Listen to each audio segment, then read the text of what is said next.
আসসালামু আলাইকুম। সবাইকে শুভেচ্ছা জানাচ্ছি। মাসুম মাহবুব। প্রিয় দর্শক, বেশ কিছু গুরুত্বপূর্ণ খবর আছে। এক কথায় ব্রেকিং খবর আছে আজকে। প্রথম গুরুত্বপূর্ণ খবরটি, এবার যুদ্ধের মাঠে নেমে গেল ইয়েমেনের বিপ্লবী বাহিনী। চমক দেখাতে শুরু করে দিয়েছে। দ্বিতীয় গুরুত্বপূর্ণ খবর, এবার সবচেয়ে বড় স্ট্রাইক চালিয়ে দিল ভ্লাদিমির পুতিনের দেশ রাশিয়া। খেলা জমে উঠেছে। ৩ নম্বর গুরুত্বপূর্ণ খবর, আজ সারাদিন ডোনাল্ড ট্রাম্পের বাহিনী ব্যাপক ধোলায় শিকার হয়েছে। আর লেবানন থেকে নেতাকাকুর শতাধিক সবচেয়ে মূল্যবান ট্যাঙ্ক মার্কাভাকে ওপারে পাঠিয়েছে হিজু বাহিনী। প্রিয় দর্শক, শুনতে এবং দেখতে পাচ্ছেন আপনারা স্পষ্ট, আমাকে একটু কমেন্ট করেন। লাইভটা খুব বড় করব না, কিন্তু ইম্পর্টেন্ট খবরগুলো আপনাদের দিতে চাই। রাত 11টা-12টার দিকে আরেকবার আসবো ইনশাআল্লাহ। এখন আপনারা বলেন সব ক্লিয়ার কিনা।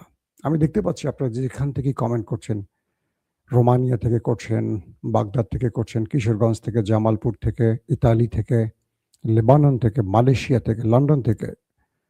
জি, সবাইকে আমি দেখতে পাচ্ছি মোটামুটি।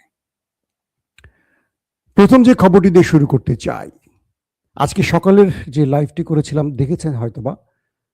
আপনারা ধারাবাহিক যদি প্রতিটা লাইভ দেখেন, আপনাদের সংবাদ বুঝতে সহজ হবে। আমি একটার সাথে একটা মালার মতো গাঁথার চেষ্টা করি। আমি চেষ্টা করি আপনাদেরকে কয়টা মারছে, কয়টা ডুবাইছে, ভাঙছে, এই খবরগুলোর চেয়ে বেশি দিতে, ভেতরের ফ্যাক্টটা তুলে ধরতে, কোন দিকে যাচ্ছে যুদ্ধ, কোথায় গিয়ে থামতে পারে। এবং যারা আমার লাইভগুলো দেখছেন নিয়মিত, তারা আশা করি বুঝতে পারছেন যে যুদ্ধের গতি প্রকৃতি কোথায় গিয়ে ভিড়ছে। বিচ্ছিন্নভাবে আমি দেওয়ার চেষ্টা করছি না, প্রতিটা খবরের সাথে আরেকটা খবরকে মালার মতো গাঁথার চেষ্টা করছি। দর্শক, সকালে বলেছিলাম যে কুয়েতের কাছে, ইরাকের খুব কাছাকাছি একটি অঞ্চলে ভালো ধোলাই করেছিল মার্কিন বাহিনীকে খামেনি বাহিনী। আপনাদের খেয়াল আছে হয়তো, আমি যেই জায়গাটার কথা বলেছিলাম, বুবিয়ান আইল্যান্ড। বলা হয়েছে আজকে দিনে ড্রাম চাচ্চুর কয়েকটা বাহিনীকে, যেমন সৌদি আরবের প্রিন্স সুলতান বিমান ঘাঁটিতে ব্যাপক অ্যাটাক হয়েছে। সেখানে তাদের মূল্যবান কয়েকটি যুদ্ধ বিমানকে খেয়ে দিয়েছিল ইরানি ড্রোন এবং মিসাইল। পাশাপাশি ওই যে বুবিয়ান আইল্যান্ড, যেখান থেকে ইরানের বিরুদ্ধে স্থল অভিযানের একটা পরিকল্পনা করছিল, সেখানেও মোটামুটি সকলকে শুইয়ে দিয়েছে এবং তাদের যে নৌযান নিয়ে তারা প্রবেশ করেছিল সেগুলোকে ধ্বংস করে দিয়েছিল ইরান। অর্থাৎ ইরান এই মুহূর্তে হার্ডলাইনে খেলছে। আমেরিকা যেখানেই পা দিচ্ছে, তাদের কাছে ইন্টেলিজেন্স যে তথ্য নিয়ে তারা আসছে, ইরান তার ওভার ট্রামগুলো করছে বারবার। অর্থাৎ বুবিয়ানা আইল্যান্ডে মার্কিন সেনাবাহিনী যে নামবে, এই তথ্য কারো কাছে জানা ছিল না। যে কোনোভাবেই হোক ইরানের কাছে এই তথ্য পৌঁছে যায় এবং ইরান সেখানে তাদেরকে ব্যাপক হিট করে। তাদেরকে আর সুযোগ দেয়নি, তারা সোজা যেখানে যাওয়ার সেখানে পৌঁছে গেছে। লেবাননের যে খবরগুলো আসছে খুব ইন্টারেস্টিং। গত 24 ঘন্টায় বলা হচ্ছে, একটি মাধ্যম বলছে 21টি মার্কাবা, আর একটি মাধ্যম বলছে 28টি মার্কাবাকে ধ্বংস করেছে হিজু বাহিনী। 24 ঘন্টায় একটা মার্কাবার দাম $6 মিলিয়ন, মানে 60 লক্ষ মার্কিন ডলার, নট টাকা। কল্পনা করেন কত টাকা একটা মার্কাবা। পৃথিবীর সবচেয়ে উন্নত ট্যাঙ্ক বলা হয় মার্কাবাকে, এবং এটার মধ্যে 2 থেকে 4 জন বা তারও অধিক অনেক সময় সেনারা অবস্থান করে যুদ্ধ ফ্রন্টে প্রবেশের সময়। এই মার্কাবার ট্যাঙ্কগুলোকে যখন হিজবু বাহিনী উড়িয়ে দিয়েছে, তখন তাদের ভেতরে যারা আছে তাদের ভাগ্যে কি ঘটছে বলা মুশকিল। কারণ ওই দেশটি এই হতাহতের কথা স্বীকার করে না। বিষয়টা কি ঘটে দেখেন, গত 12 থেকে 15 দিনে বিভিন্ন আন্তর্জাতিক গণমাধ্যম বলছে, গত 12 থেকে 15 দিনের মধ্যে লেবাননের এই বিপ্লবী বাহিনীদের হাতে 100-র অধিক মার্কাবা ট্যাঙ্ক ধ্বংস হয়েছে। কাদের? নেতা কাকুর। 100 মার্কাবাকে এবার ক্যালকুলেটারে গিয়ে হিসাব করেন, একটির দাম 6 মিলিয়ন, 60 লক্ষ মার্কিন ডলার। তাহলে 100-র দাম কত আসে হিসেব করে বোঝার চেষ্টা করেন। তার মানে কি পরিমাণ ক্ষয়ক্ষতি করছে। নেতা কাকুর টার্গেট ছিল, তারা ফিলিস্তিনে যেভাবে একটি ঘাঁটি গড়েছিল, তারা লেবাননের মধ্যে স্থল অভিযান চালিয়ে সেখানে প্রবেশ করবে এবং সেখানে তারা দখল করে লেবানিজদের কন্ট্রোল তারা নেবে এবং হিজবুল্লাহকে শেষ করে দেবে, অর্থাৎ আরেকটি ফিলিস্তিন বানাবে। কিন্তু লেবানিজ বিপ্লবীদের হাতে তারা এমন ধোলাই খাবে কল্পনা করেনি। তাদেরকে চারদিক থেকে ঘিরে ব্যাপক অ্যাটাক করা হয়। প্রচুর হতাহতের খবর আসছে। প্রকৃত সংখ্যা কেউ বলছে না, বলতে পারবে না, সেন্সর হচ্ছে সংবাদ। সো বলা হচ্ছে এত ট্যাঙ্কের মধ্যে তাহলে কত লোক ওপারে যেতে পারে। তাদের হেলিকপ্টারগুলো একটার পর একটা আসছে আর হতাহতদের নিয়ে ফেরত যাচ্ছে হাইফার উদ্দেশ্যে। অর্থাৎ একটা ফ্রন্টে হিজু বাহিনী এখন ব্যাপক ধোলাই চালাচ্ছে। একদিকে তারা রকেট মিসাইল তো মারছে ভেতরে, আবার যে বাহিনীগুলো ভেতরে ঢুকেছে তাদেরকে খুঁজে খুঁজে মারছে। অল্প টাকার রকেট মিসাইল দিয়ে ট্যাঙ্কগুলোকে, এন্টি ট্যাঙ্ক মিসাইলগুলো দিয়ে তারা উড়িয়ে দিচ্ছে একটার পর একটা ট্যাঙ্ক। এবং যে কারণে তাদের আইডিএফ প্রধান বলেছে যে আমাদের সেনাদের মনোবল ভেঙে গেছে, তাদের যে কোনো সময় তারা ভেঙে পড়ে যাবে। এই অবস্থাটি এখন স্পষ্ট হচ্ছে। পাশাপাশি তিনি বলেছেন যে আমাদের 15,000 সেনার সংকট। প্রশ্ন হলো এই 15,000 সেনা কোথায় গেল? তারা কি জায়গা মতো চলে গেছে বিনা টিকেটে?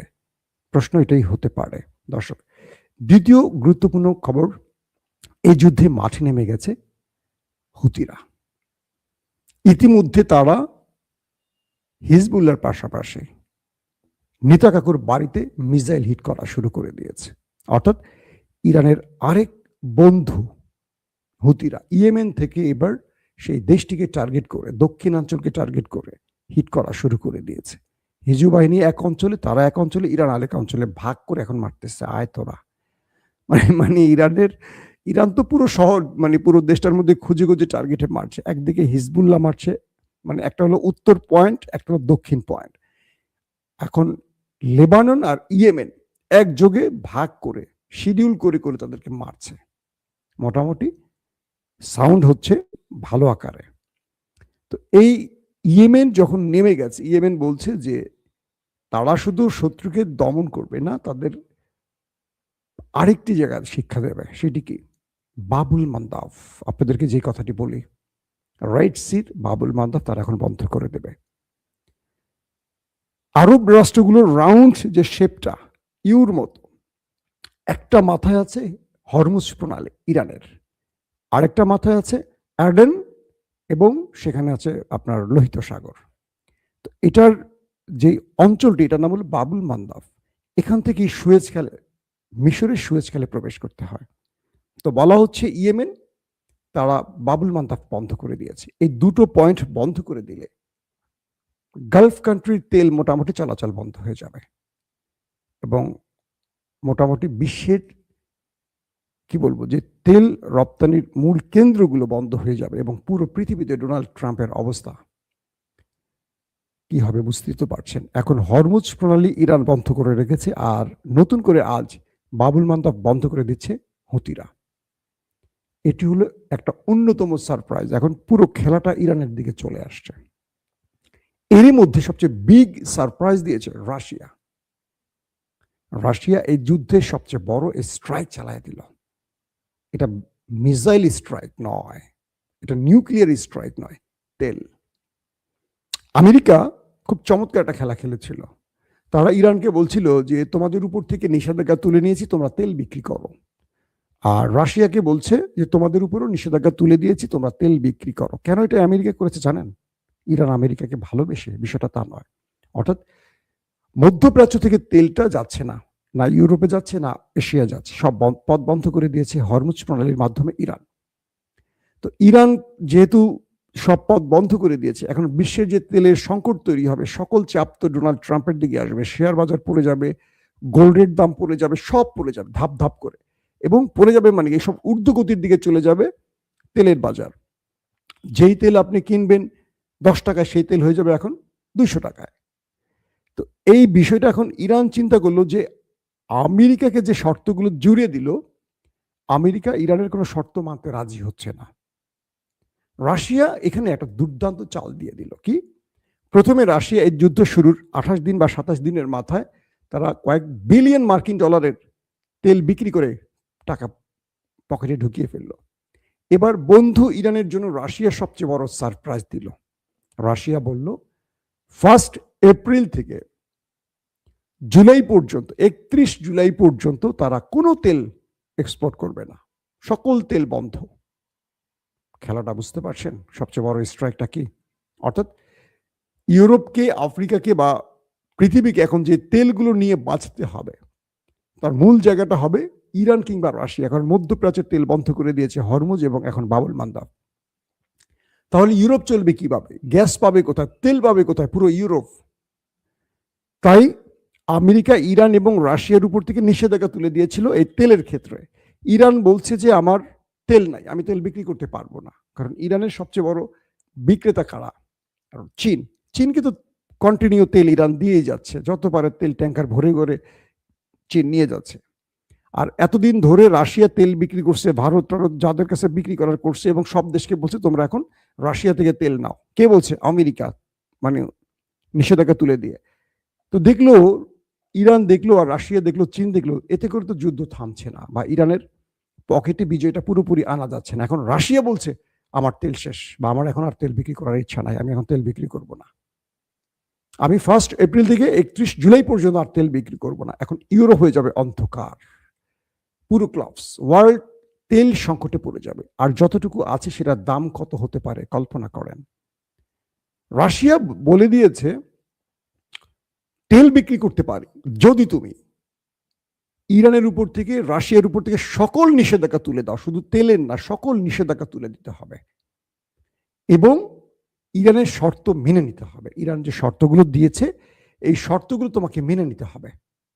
কে বলছে? রাশিয়া। ইরানের কাছে আসছে ডোনাল্ড ট্রাম্প যে তুমি তেলটা বিক্রি করো, অ্যাটলিস্ট আমার ইজ্জত বাঁচাও। ইরান বলছে আমার তেল বিক্রির এখন আর সময় নাই, আমার তেল এখন উত্তোলন করতে হবে, সময় লাগবে, এখন আমি আর তেল বিক্রি করতে পারবো না। মানে এতদিন তেল বিক্রি করতে দিত না নিষেধাজ্ঞা দিয়ে, এখন ইরান বলছে না আমি এখন তেল বিক্রি করার মুডে নাই, আমি এখন যুদ্ধের মুডে আছি। আমেরিকা পড়ে গেছে মাইনকা চিপায়। অন্যদিকে তো আরব রাষ্ট্র তেল দিতে পারছে না, পথ বন্ধ করে দিয়েছে ইরান। এখন ভ্লাদিমির পুতিনের এই চালটিতে পুরো মার্কিন প্রশাসন ক্লাবস হয়ে গেছে, ঠান্ডার হয়ে গেছে। কি করবে এখন ডোনাল্ড ট্রাম্প? একদিকে তিনি মনে করেছিলেন যে ইসরায়েলকে সাথে নিয়ে এসে খার্ক আইল্যান্ড দখল করবেন, ইরানের তেল গ্যাস তিনি লুট করবেন। সেই পথটিও ইরান বন্ধ করে দিচ্ছে, তাদের 10 লাখ সেনাকে মাঠে নামিয়ে। আমেরিকাকে বলেছে যে তুমি 10,000, 20,000, 1 লক্ষ পাঠাও, তোমার সেনা পাঠাও, আমি 10 লক্ষ রেডি রেখেছি তোমার বাহিনীকে ওপারে পাঠাবার জন্য। তুমি আসবে বিসমিল্লা বলে, কিন্তু তুমি যাবা ল্যাংরা লুলা হয়ে, সেই ব্যবস্থা আমি করে রেখেছি। এখন মার্কিন সেনারা ইরানে ঢুকতে সাহস পাচ্ছে না। কেউ হয়তো ঢুকবে চাকরি বাঁচাবার জন্য, কারণ এখানে সবচেয়ে বড় ব্যবধানটাকে ইরান তার রাষ্ট্রকে রক্ষায়, সার্বভৌমত্ব মানচিত্রকে রক্ষায় যুদ্ধ করছে। আমেরিকানরা কেন করছে? আমেরিকানরা করছে দখলদারিত্বের জন্য। সো সেনাবাহিনীর যে মোরালিটি, এটা আমেরিকার অটোমেটিকই ভেঙে যাবে। কেউ নিজেকে রক্ষায় লড়াই করবে আর কেউ অন্যকে মারার লড়াই করবে, দুজনের মনোবল এক থাকে না।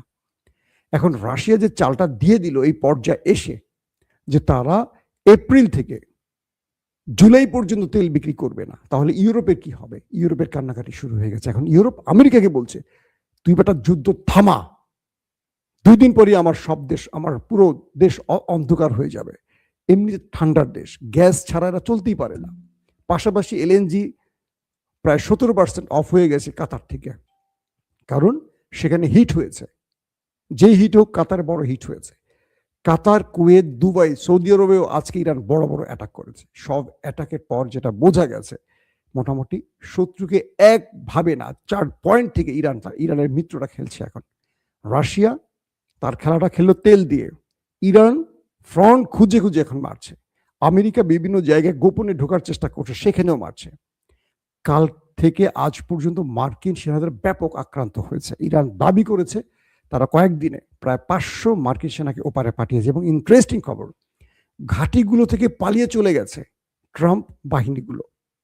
তারা বিভিন্ন হোটেল, রেস্তোরাঁ বা কোনো মোটেল বা বিভিন্ন সিভিলিয়ানদের এরিয়ায় গিয়ে আশ্রয় নিয়েছে। সেখানে খুঁজে খুঁজে ইরানের ড্রোন সেখানে অ্যাটাক করছে। ইরান বলছে তারা 500 বা তারও অধিক ওপারে পাঠিয়েছে। এই পরিস্থিতিতে ডোনাল্ড ট্রাম্পের অবস্থা এখন করুন। একদিকে পুরো পৃথিবীর তেলের জন্য অস্থির হয়ে পড়ছে, ডোনাল্ড ট্রাম্পের সামনে আর কোনো পথ খোলা নেই। তিনি এখন ইরানের শর্ত মানবেন নাকি তৃতীয় বিশ্বযুদ্ধ শুরু করবেন, সেটা এখন তার সিদ্ধান্তের ব্যাপার। দর্শক, আপনাদের সাথে ইনশাআল্লাহ আজ রাত 11 থেকে 12টার মধ্যে আরেকবার হাজির হব। তখন আরো দুর্দান্ত খবর থাকবে। এখন যেগুলো দিতে পারেনি, তখন সেই খবরগুলো আপনাদের দেবার চেষ্টা করব। এখনকার মতো বিদায় নিচ্ছি। প্রত্যেকে ভালো থাকবেন। আল্লাহ হাফেজ।